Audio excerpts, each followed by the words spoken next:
خلاصہ سن لیجیے آج کی گفتگو کا، وہ یہ ہے کہ تصوف نام ہے ایمان اور اسلام کی سپرلیٹو ڈگری کا۔ ایمان اور اسلام جب درجہ کمال کو پہنچتے ہیں، جس شخص کے اندر یہ ایمان اور اسلام درجہ کمال کو پہنچ جائے وہی صوفی۔ اس کے علاوہ اور کسی چیز کا نام تصوف نہیں ہے، اور کوئی چیز اپنے اندر پیدا کر کے کوئی شخص صوفی نہیں بن سکتا ہے۔ اس تناظر میں جب ہم پوری روایت دیکھتے ہیں صوفیہ کی اور پھر اپنے شیخ کا مشن دیکھتے ہیں، منہج دیکھتے ہیں، طریقہ کار دیکھتے ہیں، تو فخر ہوتا ہے۔ جو حضرت جنید بغدادی کا قول ہے نا کہ طریقنا مقید بالکتاب والسنہ، ہمارا طریق، ہمارا منہج، ہمارا طریقہ کتاب اللہ اور سنت رسول اللہ میں مقید ہے، اسی کے ارد گرد ہمارا طریقہ ہے، اس سے 1 انچ بھی باہر نہیں۔ ایک بات اور مجھے یاد آئی، استاذ گرامی پروفیسر اختر الواسع صاحب جب پہلی مرتبہ یا دوسری مرتبہ آئے تھے تو شیخ سے گفتگو فرماتے ہوئے آپ نے کہا کہ حضور میں غزالی کے مزار پر بھی جا چکا ہوں۔ آپ نے فرمایا کہ میں غزالی کے مزار پر بھی حاضری دے چکا ہوں۔ تو شیخ نے برجستہ فرمایا کہ اب غزالی کے بازار میں بار بار آتے رہیے، یہ بازار خالص بازار ہے۔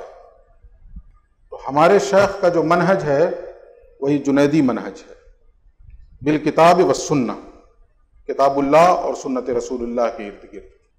اور پھر میں کہوں گا کہ کوئی ایک نہیں بلکہ یہ تینوں، یہ ٹرائنگولر ہے نا۔ غالباً ضیاء بھائی نہیں پڑھا تھا نا کیسے آقاؤں کا بندہ ہوں رضا، اور مجھے کسی نے بتایا کہ اعلیٰ حضرت امام احمد رضا خان فاضل بریلوی صفی پور شریف ہی گئے تھے تو یہ شعر پڑھے تھے، اور صفی پور شریف کے ہی لوگوں نے بتایا کہ وہیں آپ نے یہ شعر پڑھا تھا، کیسے آقاؤں کا بندہ ہوں رضا، بول بالے میری سرکاروں کے۔ وہ نسبت وہیں سے چلی آ رہی ہے نا، میر عبد الواحد بلگرامی کی والی نسبت چلی آ رہی ہے۔ تو یہ جو ٹرائنگولر ہے، جب ہم ان کی شخصیت کو سمجھتے ہیں، اور ایک کو دوسرے کے بغیر سمجھا بھی نہیں جا سکتا۔ حضرت شاہ مینا کی شخصیت کو جو آپ کا عملی کردار تھا اس کو علمی انداز میں ڈھالا مخدوم شیخ سعد نے۔ یوں بھی کہہ سکتے ہیں کہ مخدوم شاہ مینا نے جو کچھ اللہ رب العزت نے نعمتیں آپ کو عطا فرمائی تھیں، ابھی آپ اپنے موبائل کی زبان میں یا لیپ ٹاپ والی زبان میں یا الیکٹرانک والی زبان میں ضیاء بھائی سے سن رہے تھے نا، وہ ٹرانسفر، کنیکٹیویٹی، وائی فائی، تو مجھے یاد آ رہا تھا کہ وائی فائی نہیں، یہاں تو ہائی فائی کہا جائے، یہاں صرف وائی فائی نہیں ہے۔ اور پھر ایک چیز اور یاد آ رہی تھی، انہوں نے کہا بلوٹوتھ کنیکٹ ہوگا تو فائل ٹرانسفر ہوگا، غلط کنیکٹ ہوا تو وائرس ٹرانسفر ہو جائے گا۔ تو یہ بھی پیش نظر رہے کہ غلط کنیکشن نہیں ہونا چاہیے، ورنہ وائرس نکل کے ادھر سے ادھر منتقل ہو جائے گا، جس کے بارے میں کہا کہ کاش ہم اس کو اپنا دوست نہ بنائے ہوتے۔ جو قرآن کی آیت پڑھ کے بتایا نا ضیاء صاحب نے، لم اتخذ فلانا خلیلا، کہ کاش ہم نے اس کو اپنا دوست نہ بنایا ہوتا، اسی کا تو وائرس ٹرانسفر ہوا ادھر، جس کی وجہ سے یہ دن دیکھنے کو پڑ گئے۔ تو یہ جو ہمارے مشائخ ہیں، وہ شاہ مینا ہوں یا مخدوم شیخ سعد ہوں یا شاہ صفی ہوں علیہم الرحمۃ والرضوان، یہ کتاب و سنت کی پیروی کے مظہر عتم ہیں۔ ان کی تعلیمات دیکھ لیں، ان کے ارشادات دیکھ لیں، اور ان کی زندگی کا عمل دیکھ لیں، سرے منہ بھی کتاب و سنت سے انحراف نہیں، شریعت کی پاسداری۔ اور خود فرماتے بھی ہیں، میں نے وہ جو آیت پڑھی تھی وہ سن لیجئے، ضیاء بھائی نے بتایا کہ اس آیت کو عنوان بنائیے آپ، ایسا لگتا ہے اس آیت کو پڑھنے کے بعد کہ بالکل شاہ مینا کی تصویر سامنے آ جاتی ہے۔ وَأَمَّا مَنْ خَافَ مَقَامَ رَبِّهِ وَنَهَى النَّفْسَ عَنِ الْهَوَىٰ فَإِنَّ الْجَنَّةَ هِيَ الْمَأْوَىٰ۔ آج حالت یہی ہو گئی نا، مجھے آج بھی وہ جملہ یاد ہے کہ شیخ نے فرمایا تھا کہ امام غزالی نے اپنے زمانے میں کہا کہ آج کے واعظین کو چاہیے کہ بشارت کی تقریریں نہ کریں۔ انہوں نے اپنے زمانے میں کہا کہ آج کے واعظین کو اور خطبہ کو چاہیے کہ بشارت کی تقریریں نہ کریں، ورنہ لوگ اور بے عمل ہو جائیں گے۔ تو ہم جس زمانے میں ہیں، وہ زمانہ تو پھر بھی غنیمت تھا نا، اور خیر القرون سے متصل تھا، نبی کے زمانے سے متصل تھا۔ تب یہ حالت تھی کہ فرماتے ہیں کہ بشارت پر اور شفاعت پر اور بہت زیادہ امیدوں پہ تقریریں نہ کی جائیں، ورنہ لوگ اور بے عمل ہو جائیں گے۔ تو آج کے زمانے میں بلکہ شیخ نے تو کہا کہ بیلنس بنایا جائے، ایک طرف یہ بتایا جائے کہ اپنے عمل پہ تکیہ نہ کرو، اللہ کی رحمت، اس کے فضل اور اس کے حبیب مکرم صلی اللہ علیہ وآلہ وسلم کی شفاعت پہ بھروسہ کرو۔ اپنے عمل پہ تکیہ کرنا یہ بھی جرت ہے، یہ بھی متکبروں کا طریقہ ہے، اور شفاعت مصطفیٰ کے بھروسے بے عملی اور بدعقیدگی اور بدعمالی کو فروغ دینا یہ بھی اللہ کی بارگاہ میں جرت ہے۔ تو قرآن کہتا ہے وَأَمَّا مَنْ خَافَ مَقَامَ رَبِّهِ، جو شخص اپنے رب کے حضور کھڑے ہونے سے ڈرا، جس کے سینے میں ہر وقت یہ خوف رہا کہ مجھے جو کچھ کر رہا ہوں اپنے رب کے حضور کھڑا ہونا ہے، زندگی جس نہج پہ گزار رہا ہوں، جس روش پہ گزار رہا ہوں، اس کا حساب و کتاب دینا ہے، جسے یہ خوف رہا، آج یہ خوف ہی نکل گیا۔ آج جو ہمارے جلسے ہیں، ہمارے شیخ اکثر فرمایا کرتے ہیں کہ ایک شخص جگاتا ہے، باقی 10 آ کے سلا جاتے ہیں۔ نتیجہ کیا ہوتا ہے؟ جنت کا سرٹیفکیٹ بانٹا جا رہا ہے، سنی جنتی مسلمانوں، سنی جنتی مسلمانوں، سنی جنتی مسلمانوں، اس طریقے سے سرٹیفکیٹ بانٹا جا رہا ہے۔ اور جن مشائخ کا نام لے کر کے سرٹیفکیٹ بانٹا جا رہا ہے، میں پڑھ رہا تھا فوائد سعدیہ میں کہ ایک مخدوم شامینہ نے ہی فرمایا ایک بزرگ کا واقعہ کہ ان کے دروازے پہ کوئی شخص آیا اور اس نے پانی کا مطالبہ کیا۔ اس اللہ والے کی بیٹی نے پانی پیش کیا، بیٹی نے یہ سمجھا کہ شاید وضو کے لیے پانی مانگ رہے ہیں۔ اس اللہ والے نے پانی پینا شروع کر دیا تو وہ حواس باختہ بھاگی، وہ بچی، چھوٹی بچی بھاگی اپنے باپ کے پاس اور جا کے کہتی ہے ابا جان قیامت قریب آ گئی۔ کہتی ہے وہ قیامت قریب آ گئی۔ پوچھا اس طرح کیوں کہہ رہی ہو، وجہ کیا ہے اس کی؟ وہ عرض کرتی ہے ابا جان دروازے پہ ایک شخص آیا ہے جو صوفیوں کا لباس پہنے ہوئے ہے اور دن میں پانی پی رہا ہے۔ ان کی زندگی یہ تھی کہ اس زمانے میں صوفیوں کے لباس میں کوئی دن میں پانی پیے متصور ہی نہیں تھا یہ۔ اور آج حالت کیا ہو گئی؟ بے خوفی، سرٹیفکیٹ بانٹے جا رہے ہیں جنت کے، بے خوفی کی زندگی گزر رہی ہے ہماری۔ حاتم اصم کا قول ہے بہت دردناک، وہ کہتے ہیں کسی نیک جگہ سے بھی دھوکہ مت کھانا، بے خوفی نہ آنے پائے تمہارے اندر، نیک جگہ سے بھی دھوکہ نہیں کھانا۔ کیوں؟ فرماتے ہیں حاتم اصم اس لیے کہ جنت سے زیادہ کوئی نیک جگہ نہیں ہے، کوئی صالح جگہ نہیں ہے، اور جنت میں حضرت آدم کے ساتھ کیا ہوا وہ سب جانتے ہو۔ آگے فرماتے ہیں عبادت کی کثرت سے بھی دھوکہ نہ کھانا، اس لیے کہ ابلیس کی عبادت کی کثرت سے سب واقف ہیں اور اس کے ساتھ کیا ہوا وہ بھی سب جانتے ہیں۔ آگے فرماتے ہیں حاتم اصم علم کی کثرت سے بھی دھوکہ نہ کھانا۔ ذرا بلم ابن باورا کو دیکھو، وہ تو اسم اعظم کا عالم تھا اور اس کی حالت کیا ہوئی۔ اور مزید آگے فرماتے ہیں نیکوں کی رویت سے بھی دھوکہ نہ کھانا، یہ ہو گیا دیکھ لیے بیڑا پار ہو گیا، اس سے بھی دھوکہ نہ کھانا۔ فرماتے ہیں اس لیے کہ محمد الرسول اللہ سے زیادہ نیک کون ہو سکتا ہے، ان کو دیکھنے والے بھی منافق نکل گئے۔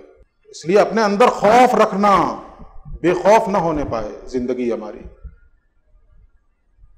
یہ خوف کتنی بڑی نعمت ہے۔ اللہ کے نبی فرماتے ہیں 7 لوگوں کو کل قیامت کے دن اللہ رب العزت اپنے عرش کے سائے میں جگہ عطا فرمائے گا، اس دن جس دن اللہ کے سائے کے سوا کوئی سایہ نہیں ہوگا۔ 7 تو اس وقت ذکر نہیں کرتا، صرف ایک ذکر کر دوں۔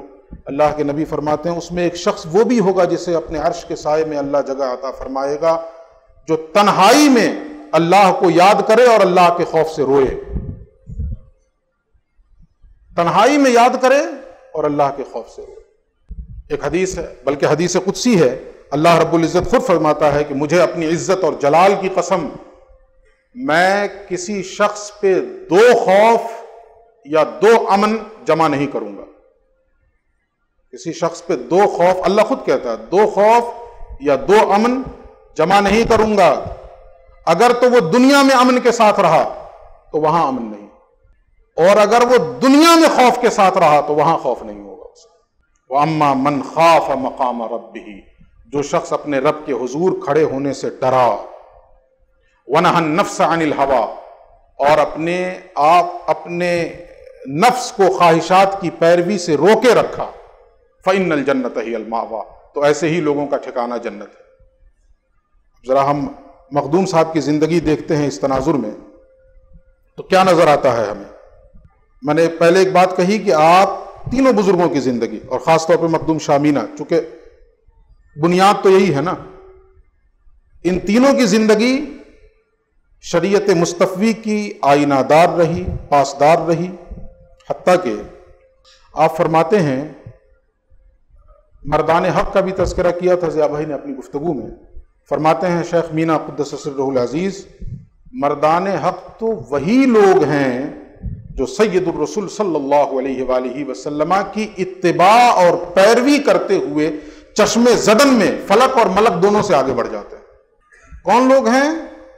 جو سید الرسول کی اتباع اور پیروی کرتے ہوئے، اس کے بغیر کوئی چارہ کار نہیں ہے۔ بلکہ ایک مقام پہ تو آپ نے فرمایا کسی کو ہوا میں بھی اڑتے ہوئے دیکھو، کسی کو پانی پر بھی چلتے ہوئے دیکھو، اگر اسے سنت اور فرائض کا تارک دیکھو تو اسے جھوٹا سمجھو، اور اس کا یہ عمل جادو ہو سکتا ہے، استدراج ہو سکتا ہے۔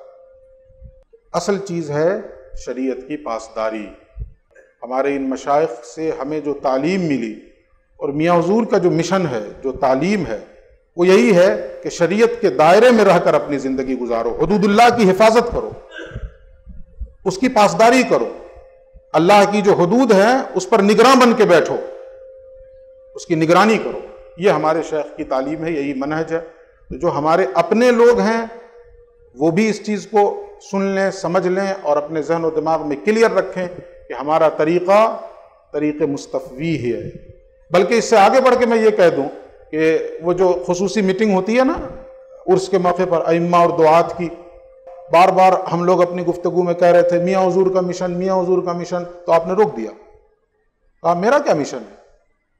میرا کوئی مشن نہیں ہے، میں تو مشن محمدی کو لے کر آگے بڑھ رہا ہوں، تو اس مشن کو میرے نام سے کیوں منسوب کر رہے ہو؟ یہ تو مشن محمدی ہے صلی اللہ علیہ وآلہ وسلم۔ تو میرا کوئی مشن نہیں ہے، میرے نام سے کسی مشن کو منسوب نہ کرو۔ تو ہمیں تو یہ تعلیم دی گئی ہے۔ تو ہمارے جو اپنے ہیں، جو خانقاہ سے عقیدت رکھنے والے ہیں، وہ بھی اس چیز کو واضح طور پہ سمجھ لیں کہ ہمارا جو طریق ہے، ہم جس تصوف کی تعلیم دیتے ہیں، وہ اتباع شریعت ہے، وہ شریعت کی پاسداری ہے۔ وہ جو میں نے پہلے کہا کہ ایمان اور اسلام کی سپرلیٹو ڈگری ہے، اس کو احسان کے لفظ سے کہا جاتا ہے۔ مجھے ایک آیت یہاں پہ یاد آ رہی ہے، اگرچہ اس کا شان نزول کچھ اور ہے، لیکن یوں کہا جا سکتا ہے کہ یہ بالکل سپرلیٹو ڈگری احسان یہاں سمجھ میں آ رہا ہے۔ وہ کیا ہے؟ لَيْسَ عَلَى الَّذِينَ آمَنُوا وَعَمِلُوا الصَّالِحَاتِ جُنَاحٌ فِيمَا طَعِمُوا إِذَا مَا اتَّقَوْا وَآمَنُوا وَعَمِلُوا الصَّالِحَاتِ ثُمَّ اتَّقَوْا وَآمَنُوا ثُمَّ اتَّقَوْا وَأَحْسَنُوا۔ یہ کتنی مرتبہ ایمان کا ذکر ہوا؟ پہلے بھی آیا آمنوا وعملوا الصالحات، پھر آیا ثم اتقوا، پھر آیا آمنوا، پھر آیا ثم اتقوا، اس کے بعد آیا احسنوا۔ ایمان اور تقوی کے مسلسل ذکر کے بعد رسمی ایمان، آگے بڑھو حقیقی ایمان، رسمی تقوی وہ جو ظاہر ہے لباس، اس سے آگے بڑھو حقیقی تقوی، اور جب رسمی ایمان سے آگے بڑھ کے حقیقی ایمان اور رسمی تقوی سے آگے بڑھ کر حقیقی تقوی، اب تمہارے اندر احسان کی کیفیت پیدا ہو۔ یہ ہے سپرلیٹو ڈگری۔ تو یہی ہمارے شیخ کی تعلیم ہے۔ تو جو ہمارے حامی ہیں ان کے نظر میں بھی یہ کلیئر رہے، اور جو مخالفین ہیں ان کی نظر میں بھی یہ کلیئر رہے کہ ہمارا جو تصوف ہے وہ کلی طور پہ منہاج نبوت پر ہے۔